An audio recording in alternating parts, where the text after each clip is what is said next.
kuna kitu kinatembea sasa hivi ulimwenguni, na inawezekana Watanzania wengi au tulio wengi hatujakitilia maanani sana. Sisi kama watu wa bodi mbalimbali za ushirika tuanze kufikiria haya mambo tunayoyafanya. Hivi kweli baada ya miaka 5, 6, 10 mbele yatabakia hivi? Vinginevyo tutakuja kuachwa nyuma na mambo, kwa sababu tutapitwa na hizi elimu ambazo zinazoingia.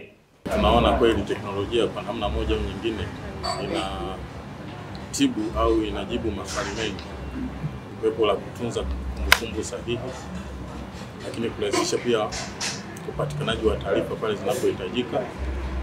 Lakini pia teknolojia inasaidia pia hata wakati wa mazoezi ya ukaguzi. Tunaona vyama vinavyotumia mifumo sasa hivi, vyama vya ushirika vijafika kabisa kwenye hii akili mnemba, lakini kuna vyama ambavyo tayari sasa hivi viko kwenye mifumo ya dijitali. Mifumo hii imewasaidia sana baadhi ya vyama kuhakikisha kwamba taarifa zao pale zinapohitajika zinapatikana. Kama ushirika tuna nafasi gani katika hili? Kwa hilo pia tumelichukua, ingawa kipaumbele kimoja hapo cha tume ni kuimarisha vyama viweze kujiwekeza katika dijitali. Dijitali ninaamini ni pamoja na hayo mambo mengine, na uandishi wa vitabu vya hesabu ambao vyama hivi vinajiendesha, lakini kwa taratibu ni lazima viwe vinakaguliwa. Lazima wajue kutunza vitabu vya hesabu, lazima wajue namna ya kuandaa taarifa za fedha.